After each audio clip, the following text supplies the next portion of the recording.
Fala meus amigos, estamos começando aqui mais um vídeo do canal e hoje a gente vai falar justamente sobre essa questão envolvendo aí o Lula e o Netanyahu, tá? O Lula comparou os ataques que o Netanyahu está fazendo lá, que Israel está fazendo na Palestina, ao genocídio nazista, né, dos judeus, e isso gerou uma série de polêmicas aí. O Netanyahu já respondeu, pediu retratação, o Lula se negou e já até mandou vir o embaixador de volta para cá para o Brasil. Quer dizer, problema sério aí, porque, enfim, né, tá acontecendo essa crise, e o Lula fez afirmações contundentes ali que tem eco aí em quase que o mundo inteiro, porque quase todo mundo tá rechaçando isso que está acontecendo lá na Palestina. Os vídeos são bizarros, são, né, um negócio assim inacreditável, os palestinos lutando para não morrer de fome, crianças morrendo, mulheres, hospitais, universidades, um negócio assim. E o Netanyahu ainda achou que está errado. Então a gente vai fazer um comentário aqui, vamos fazer a nossa reflexão. Vou ler para vocês aqui rapidinho a afirmação do Lula, a resposta dele, algumas repercussões. E no final vou trazer duas reflexões que eu acho que são a contribuição que a filosofia pode dar aí também para esse caso, tá? Porque são questões ligadas inclusive ao sentido do que significa, enfim, o sentido do que representa essa matança que está acontecendo lá na Palestina, tá? E o que denota também uma grande razão que o Lula tem na fala dele, e para além disso demonstra também o tamanho da gravidade do que o Netanyahu está fazendo lá, tá? E enfim, então vamos lá pessoal, antes eu deixo para vocês aqui mais uma vez a dica do meu novo livro de poemas, do outro lado de cá, tá? Quem quiser entrar em contato aí, o zap está na descrição do vídeo, é só entrar em contato comigo que a gente tenta conversar, tá? Enfim, então rapidamente vamos começar falando da fala do Lula. Vou deixar todos os links para vocês aí também, vou tentar atualizar os anteriores também, que já estou devendo aí, tá? E a fala do Lula é rapidinho, a resposta do Netanyahu também, e aí a gente depois parte para as reflexões, tá? Então o Lula falou o seguinte, tá? A gente vai tentar ver aqui, né, o tamanho da razão do Lula nessa história toda. O Lula diz o seguinte, ó: o que está acontecendo na faixa de Gaza com o povo palestino não existe em nenhum outro momento histórico. Aliás, existiu quando Hitler resolveu matar os judeus, tá? E aí o Netanyahu respondeu da seguinte forma, ele disse: hoje o presidente do Brasil, ao comparar a guerra de Israel em Gaza contra a organização terrorista e genocida do Hamas ao Holocausto, o presidente Silva desonrou a memória de 6 milhões de judeus assassinados pelos nazistas e demonizou o Estado judeu como o antissemita mais virulento, né?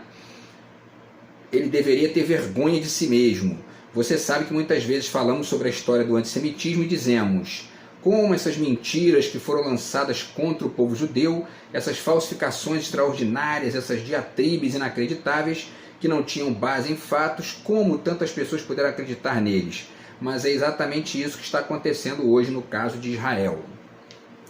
Antes de falar já das repercussões aqui no Brasil, no mundo mesmo, né, vamos fazer já uma reflexãozinha rápida aqui sobre a fala do Lula e a fala do Netanyahu aqui na superfície, tá? Primeiro o Netanyahu, ele diz que ele começa classificando o Hamas como organização terrorista e genocida, né? Isso não tem base em lugar nenhum, né? A ONU não considera o Hamas terrorista, menos ainda genocida, porque para o Hamas ser genocida ele teria que ter exterminado uma quantidade grande de pessoas, coisa que não aconteceu, né? Então essa afirmação do Netanyahu não tem conexão com nada com a realidade mais ampla, né? Isso aí é a visão dele ali. E aí já dissemos inclusive aqui, já fiz vídeo sobre isso explicando, a ONU não considera o Hamas uma organização terrorista, é importante dizer isso, tá? Vale aqui, ó, já falei sobre isso, vale repetir aqui, deixar esse livro do Noam Chomsky aqui, que é o 11 de setembro, no qual ele discute o conceito de terrorismo para a jurisdição internacional, tá? E como que a ONU se coloca diante dessas questões aí, e também os crimes de Estado aí que já aconteceram, tá? Por outros países, beleza? E também posso deixar o link dos vídeos que eu fiz aqui também explicando essa questão, tá? E aí ele continua dizendo que o Lula desonrou a memória dos 6 milhões de judeus assassinados pelos nazistas e tal. E aí demonizou o Estado judeu. Vamos ver também que não é verdade isso, certo? Mas aí vamos ver isso para o final do vídeo, quando eu trouxer a Hannah Arendt aqui para poder ponderar dois detalhes fundamentais dessa questão aí, tá? Que eu acho que são uma contribuição importante para esse debate. E aí depois ele diz, ele deveria ter vergonha de si mesmo, o cara tá matando criança, ela tá matando idosos, mulheres, doentes de hospital, enfim, né? E tá querendo que o outro tenha vergonha, né? Enfim. E aí ele diz, né, que das mentiras que foram espalhadas sobre o caso dos judeus. Isso aí a gente vai falar também aqui daqui a pouco, tá? Quando a gente falar sobre o conceito de genocídio, crime contra a humanidade e tudo mais. Agora para a fala do Lula. O Lula compara então, né, o que está acontecendo na faixa de Gaza com a questão do Hitler, e ele diz, vou repetir a fala dele, o que está acontecendo na faixa de Gaza com o povo palestino não existe em nenhum outro momento histórico. Aliás, existiu quando Hitler resolveu matar os judeus. Vamos ver aqui que essa comparação que o Lula faz, né, entre o nazismo e o massacre dos palestinos hoje faz algum sentido, sim, tem bastante sentido, tá? Agora, existe um probleminha na fala do Lula, que na verdade é uma questão aqui, talvez tenha sido ali um ato falho dele, ou enfim, alguma questão que um equívoco, né, na fala dele, na verdade, que ele esqueceu, que na verdade já existiram outros casos de matança de povos na história da humanidade. Já deixo para vocês de novo aqui essa dica, tá, do Perseguições Religiosas, do James Hout, tá? Aqui tem vários casos bizarros aqui e do mesmo nível do nazismo, não é brincadeira, não é? As torturas na Idade Média eram pesadíssimas, eram muito violentas e é tipo nazismo, tá? De repente não tem ali a quantidade numérica do nazismo porque tinha menos gente naquela época, mas o nível de crueldade era a mesma coisa, era no mesmo nível, tá? Enfim. Sim, tem outros casos de genocídio que vale citar também rapidamente aqui, né? O genocídio na Polônia, que aconteceu de 39 a 45, no Camboja aconteceu também o Khmer Vermelho também teve um genocídio lá que matou 2 milhões de pessoas. Na Circácia, no Mar Negro também teve mais de 1,5 milhão de mortos em 1864 a 1867. E o genocídio da Armênia na Primeira Guerra Mundial, que o Império Otomano foi ali o vilão da história, foi o autor do crime, né? Mais de 1.300.000 mortos, mais ou menos ali entre 1915 e 1922, e foi, por que esse da Armênia aqui é um divisor, né? Porque foi ele que gerou a classificação de genocídio criada pelo Rafael Lemkin, tá? Que era um jurista polonês. Depois eu vou falar um pouquinho sobre isso aqui até o final do vídeo, beleza? Então, pessoal, voltando aqui à questão do... É só uma correção aqui, que não é uma correção de cunho adjetivo, né? É apenas uma questão aqui pontual para poder acrescentar elementos aqui à fala do Lula, tá? Ou seja, na verdade, o que o Lula está dizendo tem acréscimos no sentido de dizer que o que o Netanyahu está fazendo lá não aconteceu só no nazismo, não. Aconteceu em outras esferas, em outras épocas, certo? Em outros lugares, tá? Em outros povos. Bom, pessoal, vamos para então as repercussões, tá? Aí teve a primeira repercussão, que foi a Tabata Amaral, essa deputada aí que volta e meia fica em cima do muro, não sabe se é direita, se é esquerda, e enfim, ali no Congresso não dá para ficar desse jeito, tem que escolher, né? E aí ela disse, né, no X lá, né, no antigo Twitter: lamento profundamente o comentário feito hoje pelo presidente Lula. Comparar a guerra atual ao Holocausto, no qual 6 milhões de judeus foram sistematicamente assassinados pelo regime nazista, é errado e irresponsável. Precisamos sim de um cessar-fogo urgente na Palestina, blá blá blá. Enfim, ela diz que é errado e irresponsável. Nós vamos ver aqui que existe um problema, que é um problema de conceito, de definição. Porque muita gente acha que o crime de genocídio ou de crime contra a humanidade, enfim, tem a ver especificamente com uma quantidade gigantesca de pessoas mortas. E não é assim, não é isso. Quando a gente vai ver lá a classificação, como que essas coisas são, né, designadas ali pelo direito internacional, não existe isso de tem que ser mais de 1 milhão ou mais de 100 mil, não tem isso, tá? As especificidades jurídicas internacionais da coisa são mais, enfim, específicas, né? Com perdão da redundância aqui, tá? Enfim, mas vamos continuar. E aí o Joel Pinheiro, que é um jornalista também aí de direita, Ele diz: o Holocausto é enorme e qualitativamente pior do que os bombardeios em Gaza em todo e qualquer aspecto imaginável. Que a comparação seja levada a sério dá uma amostra do quão alucinada está a esquerda lulista. Ele cai no mesmo erro de achar que o tamanho, né, a quantidade de gente que morreu designa, né, a gravidade do crime, e não designa, né? Para além disso, ele fala também que qualitativamente pior, realmente, isso aí ele tem razão, né? O nazismo teve ali. Agora, o fato do nazismo ter sido muito pior do ponto de vista qualitativo, a gente também vai ver isso aqui até o final, não elimina a gravidade de uma série de crimes que estão acontecendo lá na Palestina. Muitos deles não estão nem sendo divulgados, né? Porque eles impedem os jornalistas de entrar, estão impedindo, até estão matando gente da ONU lá, né? Enfim, e aí os bolsominions já começam a fazer cagada, né? A Bia Kicis publica dizendo que eu e alguns parlamentares estamos preparando um pedido de impeachment do Lula com base nas suas atitudes hostis ao Estado de Israel.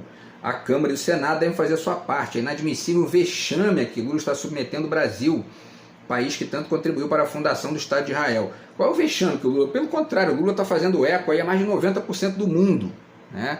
Já teve aí várias tentativas da ONU de acabar com a guerra. O Lula mesmo, o Brasil, fez uma proposta ali de paz e todos os atores ali importantes, né, e presentes no Conselho de Segurança votaram a favor, menos os Estados Unidos. Então, assim, que vergonha é essa? Que atitude hostil. A atitude hostil é a atitude do Netanyahu, está matando gente ali, está matando 30 mil pessoas, né? Essa gente é sem noção. Mas enfim, vamos lá, o que mais? O Kim Kataguiri também, né? Enfim, disse aí já que vai assinar também o tal do pedido do impeachment do Lula. E aí diz que não é uma gafe, mas sim uma afronta às vítimas desse terrível crime. O mesmo Kim Kataguiri já disse que a Alemanha errou ao criminalizar o nazismo. Essa gente se cair de quatro não levanta mais, né? Essa postura conservadora de direita, ela é uma postura estúpida a tal ponto que eles não conseguem, né, articular, né, uma conexão, uma fala com outra, porque acabam se contradizendo sempre, né? E aí, quer dizer, já defendeu que a Alemanha errou ao criminalizar o nazismo. Por quê? Porque eles são neoliberais. E aí os Estados Unidos são um modelinho deles, e nos Estados Unidos existe um partido nazista nos Estados Unidos. O próprio Monark já também defendeu isso aqui, teve que sair fora do país, porque aqui não é os Estados Unidos, né?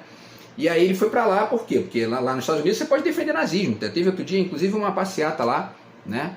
Então essa gente que acha que tem que haver uma defesa do nazismo são os mesmos que criticam alguém que está comparando a morte de pessoas lá às mortes que os nazistas fizeram.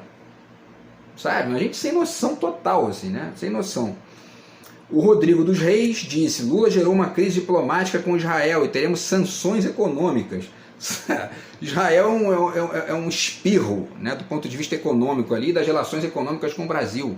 É o 54ª economia no ranking das exportações brasileiras e a 34ª nas importações. Está atrás de países como Omã, Panamá, Iraque, Equador, República Dominicana. Né? Então, assim, menos, sacou? E aí, ó, um detalhe aqui, né? O Brasil de Fato publicou. O que significa o termo usado? Porque aí tem um detalhe. Israel divulgou que que o Lula é persona não grata, né, lá em Israel. O que significa isso? O Brasil de Fato publicou uma reportagem aqui, vou deixar o link para vocês no Instagram. E o ministro das Relações Exteriores de Israel, Israel Katz, declarou que o petista é persona não grata. Aí ele diz o seguinte: a comparação do presidente do Brasil, Lula, entre a guerra justa de Israel contra o Hamas e as ações de Hitler e dos nazistas que exterminaram 6 milhões de judeus é um grave ataque antissemita que profana a memória dos que foram mortos no Holocausto.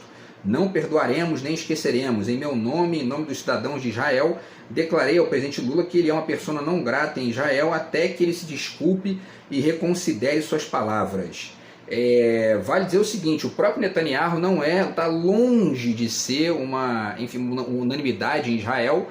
Tem várias manifestações contra ele aí, é um cara que é nitidamente extremista de direita e tal, muita gente não gosta dele lá dentro, e existe uma diferença, já falei disso aqui também em vários vídeos que eu fiz sobre isso, entre os sionistas, que são aqueles que querem um Estado judeu, e os judeus normais, que muitos deles não têm intenção de ter Estado, né? Ou que consideram aquilo ali algo meio exagerado e que acaba gerando uma série de problemas aí, tá? Então é bom não generalizar a visão dos judeus na visão do Netanyahu e desse cidadão aqui, certo? E aí, vamos continuar aqui com as nossas repercussões, tá? Tem uma outra coisa aqui para falar também, mas vamos lá. O Celso Amorim, tá? Que é o ministro, né? Foi ministro das Relações Exteriores do Lula. Tá aqui, né? Ele diz o seguinte, ó, quem é persona não grata é Israel, né? Ele diz: isso é uma coisa absurda, só aumenta o isolamento de Israel. O Lula é procurado no mundo inteiro. No momento, quem é persona não grata é Israel, não é o Lula, né? E e aí o Celso Amorim finaliza também aqui na postagem da Bela Megali. Ele diz o seguinte: quem tem que pedir desculpas é Israel, e não é o Brasil não, mas a humanidade, tá? Não há hipótese de pedir desculpa para Israel, não faz o menor sentido isso, né? Vamos ver o tempo aqui. Então, pessoal, mais um detalhezinho só, tá? Essas figuras, eu falei aqui do Kim Kataguiri, né, e de outras figuras aqui. Essas figuras, todas elas já foram conectadas com o nazismo, inclusive defendendo o nazismo.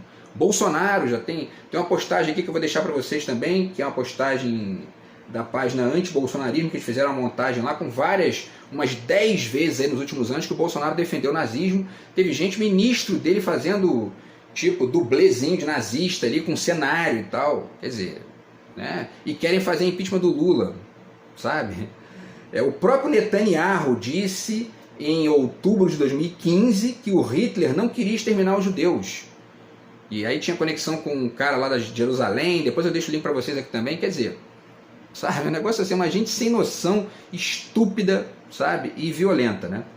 Bom, que mais aqui? Deixa eu ver aqui. E aí é o seguinte, tá? Vamos lá, comentando aqui. O Gabriel NS, tá, disse o seguinte, ó, né? O Israel declarou o Lula persona não grata. Tem elogio maior do que esse? Imagina ser bem visto pelo Estado que está matando crianças indiscriminadamente, né? É isso que Israel está causando. Israel está isolado no mundo mesmo. E vocês vão ver que nem os Estados Unidos estão apoiando mais, né? Já estão tentando aí um cessar-fogo, tá? Que mais aqui? E aí o Lula, então, porque aí o Netanyahu entrou numa de querer chamar lá o embaixador brasileiro para poder, enfim, pedir justificativo e tudo mais. O que o Lula fez? Ó, pode voltar para cá, tá? Ele chamou o embaixador de Israel, o embaixador brasileiro em Israel, né, de volta para o Brasil, tá? E aí a Sâmia Bonfim publicou aqui, ó, urgente, o presidente Lula acaba de determinar o retorno para o Brasil do embaixador brasileiro em Israel. Medida importante, o Brasil não pactua com genocídio nem aceita chantagens. Mais do que nunca é necessário também rompermos relações econômicas. Palestina livre, abaixo o apartheid colonialista. E romper relações econômicas seria até barato. Seria até barato. Porque por muito menos os Estados Unidos estão fazendo um embargo econômico a Cuba aí, ó, durante 60 anos. Né? Porque Cuba decidiu ali defender a sua soberania local, entende?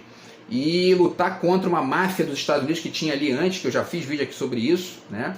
Então, assim, essa gente, eles acham que eles são os donos do mundo. Isso aí tem que começar a acabar, tem que começar os mecanismos internacionais de mediação que deveriam servir para poder minimizar as diferenças bélicas e etc e tal, tem que começar a funcionar de maneira mais ampla. O Lula falou disso na África ontem. Então, assim, isso tem que ser debatido, porque senão essa gente acha que pode ficar jogando bomba nos outros, nada acontece, né? E ela está corretíssima, tem que ter mesmo, tem que romper relações econômicas. Ainda mais um espirro como o Israel, né? Entendeu?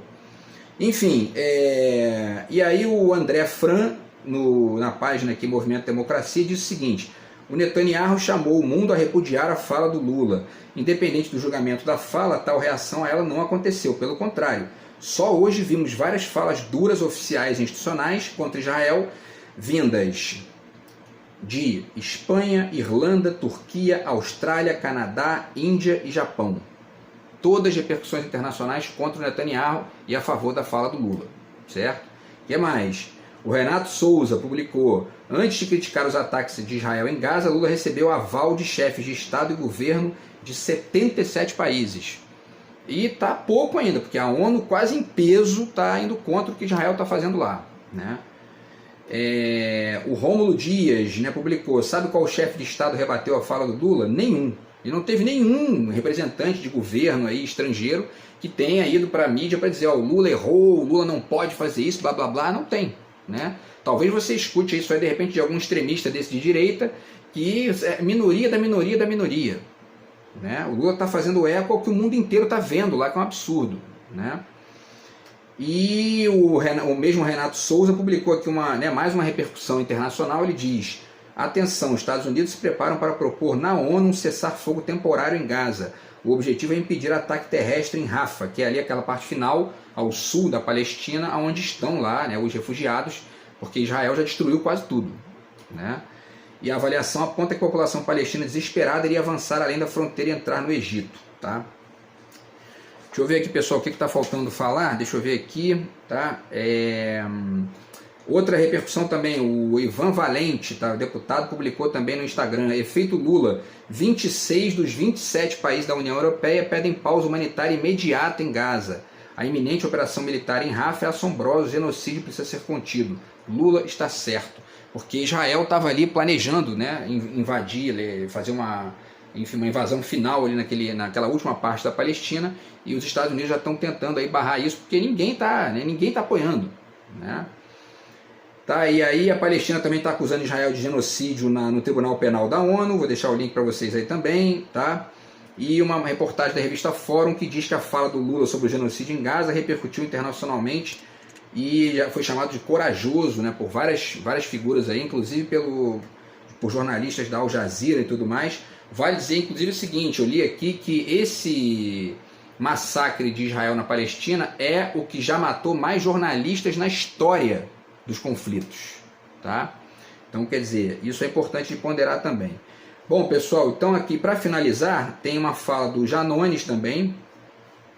Ele diz que o Netanyahu não está irritado com a declaração do Lula por se sentir ofendido com a comparação com Hitler ou pelo povo judeu. Ele está irritado pelo fato de que a declaração do Lula tem uma força para mudar percepções internacionais sobre o genocídio na Palestina. Uma coisa é certa, nosso presidente sabe o que faz, tá? Bom, pessoal, eu vou chegar aqui nas duas reflexões finais, tá? Que eu acho importante aqui de trocar com vocês e deixar aqui, né, para que vocês pensem aí, para que isso acrescente ao que está acontecendo lá e a essas repercussões aqui, tá? A primeira é o seguinte, tá? O Janones diz o seguinte, ó, mesmo Janones, né? O médico francês que atuava como voluntário em Gaza compara a situação de palestinos à de judeus no gueto de Varsóvia e declara, aspas, normalmente os civis conseguem fugir dos combates, aqui é impossível, a população não tem onde se proteger. O nome do cara é Rafael Pitti e é um experiente anestesista militar que já trabalhou em zonas de conflito como na ex-Iugoslávia, no Líbano, Guerra do Golfo, na Síria e na Ucrânia, tá? Agora tem uma questão aqui, isso aqui na verdade não é a parte da reflexão, tá? Isso aqui é para finalizar, é para fazer eco também ao que o Lula está falando, tá? As duas reflexões vêm agora. A primeira é a seguinte: o Jones Manuel, ele publicou o seguinte aqui, tá, no Twitter. Pode reparar, os liberais que estão atacando a fala do presidente Lula hoje falam dos palestinos assassinados como se fosse um fenômeno natural. É tudo, aspas, tragédia humanitária, aspas, desastre, aspas, triste, aspas, algo que deve parar e palavras do tipo, como se não tivesse um responsável. Isso, o nome disso é eufemismo, certo? E geralmente é utilizado quando interessa para a pessoa que está comentando minimizar um crime cometido por um grupo ali, por um país que, enfim, ele apoia ou aquela pessoa apoia ideologicamente, tá? E aí eu chamo a atenção aqui para uma fala da Hannah Arendt, é a primeira reflexão, tá no Eichmann em Jerusalém, que eu já falei bastante desse livro aqui, que é o julgamento do Eichmann, que foi o último nazista capturado, tá? E aí tem duas reflexões dela aqui, que são as reflexões finais do vídeo. A primeira tem a ver com essa questão dos eufemismos, tá? Na página 274 ela comenta a execução, né, do Eichmann. E diz que o Eichmann foi para o cadafalso com uma grande dignidade, pediu uma garrafa de vinho tinto, bebeu metade da garrafa, recusou a ajuda de um pastor lá que queria falar com ele. e não preciso disso, e estava completamente tranquilo, nada podia demonstrá-lo mais convincentemente do que a grotesca tolice de suas últimas palavras. Ele vira e diz, né, ele diz: dentro de pouco tempo, senhores, iremos encontrar-nos de novo. Esse é o destino de todos os homens. Viva a Alemanha, viva a Argentina, viva a Áustria, não as esquecerei. E aí ela finaliza aqui com uma frasezinha que tem tudo a ver com isso que ele está dizendo ali, tá? Ele diz, a Hannah Arendt diz: no cadafal, sua memória, a do Eichmann, né, ele aplicou um último golpe. Ele estava animado, entre aspas. Esqueceu-se que aquele era seu próprio funeral. E aí ela finaliza aqui com a reflexão. Por que ela disse isso? Foi como se naqueles últimos momentos estivesse resumindo a lição que este longo curso de maldade humana nos ensinou. A lição da temível banalidade do mal que desafia as palavras e os pensamentos. Então, a banalidade do mal, que é isso que a Hannah Arendt reflete aqui no livro inteiro, né? E que é essa defesa, né, da participação burocrática na coisa toda ali, quando é um extermínio, quando é uma matança bizarra, crueldade, tortura, a gente vê nesses eufemismos também. Não só nos eufemismos que são comentários, mas no eufemismo do Netanyahu, na postura do Netanyahu. Porque a gente está vivendo uma época hoje de banalidade do mal de uma certa parte desses atores políticos, Bolsonaro, Netanyahu e Trump e outras figuras aí, que tem tudo a ver com o que o Baudrillard pondera aqui, que é um simulacro. O que é o simulacro? O simulacro que o Baudrillard está ponderando aqui, que a gente vê, por exemplo, no Bolsonaro dizendo que é patriota e vendendo as empresas brasileiras, enfim, parece muito com a banalidade do mal da Hannah Arendt. Muito mesmo, né? Quer dizer, é a defesa da burocracia, dos negócios, etc. e tal, independente do prejuízo que isso vai gerar, da fome que gera, da crise, da matança, como ele está fazendo lá na Palestina, e tudo mais, tá? Essa é a primeira reflexão. E a segunda, pessoal, vamos ver se vai dar tempo aqui, né? Porque eu não sei se vai dar tempo. Enfim, a segunda reflexão, vamos ver aqui, tem a ver justamente com a questão do tipo de crime, né? Porque o Lula está ponderando aí uma comparação entre, como eu falei no início, entre o que está acontecendo na Palestina e o nazismo, né? na Alemanha, a matança dos judeus. E essa nomenclatura de genocídio, crime contra a humanidade, ela já existe desde a década de 40, tá? E aí, só para finalizar aqui, ó, vale dizer o seguinte aqui, tá? No final de 1946, a Assembleia Geral da ONU, recém-criada, aprovou a Resolução 96, em que o termo genocídio apareceu pela primeira vez no documento internacional. A resolução definiu como uma negação do direito à vida de grupos humanos, independentemente que esses grupos raciais, religiosos, políticos ou outros tenham sido destruídos no todo ou em parte. Portanto, não fala em quantidade grande ou pequena, né? E, portanto, como um crime nos termos da lei em qualquer lugar. Assim, a resolução não fez distinção entre crime contra a humanidade, aplicado em Nuremberg, e genocídio, deixando o último, de certa forma, incluído no primeiro. E aí, pessoal, a reflexão final que eu deixo aqui também traz um trecho da Hannah Arendt, tá? De novo aqui o livro dela, rapidinho, para a gente tentar terminar aqui no tempo, tá? Dessa vez na página 291. Ela diz o seguinte aqui, ó. A expulsão de cidadãos, em outras palavras, já é em si um crime contra a humanidade, se por humanidade se entende não mais que a política de boa vizinhança. E ela continua aqui. Foi quando o regime nazista declarou que o povo alemão não só não estava disposto a ter judeus na Alemanha, mas desejava fazer todo o povo judeu desaparecer da face da terra, que passou a existir um novo crime, o crime contra a humanidade, no sentido de crime contra o status humano, né? Ou contra a própria natureza da humanidade. E aí ela continua e diz, né, a expulsão e o genocídio, embora sejam ambos crimes internacionais, devem ser distinguidos. O primeiro é crime contra as nações irmãs, enquanto o último, que no caso é o genocídio, né, é um ataque à diversidade humana enquanto tal. Isto é, uma característica do status humano, sem a qual a simples palavra humanidade perde o sentido. Tá? Por que eu estou ponderando isso aqui? Porque esse caráter, né, criminoso do que o Netanyahu está fazendo lá e que está aí ecoando na fala do Lula e de outras pessoas, ele começa designando o nazismo, mas ele vai ganhando várias discussões, reflexões, ampliações, acréscimos com o estudo das experiências anteriores que cabem nesse conceito e nas experiências posteriores também, né? Então, enfim, do ponto de vista mesmo da nomenclatura da coisa e do que se entende aqui pela resolução da ONU e pelo que a Hannah Arendt está ponderando, cabe sim o que o Lula está falando e, enfim, ele acertou em cheio na comparação, com um outro detalhe, tá?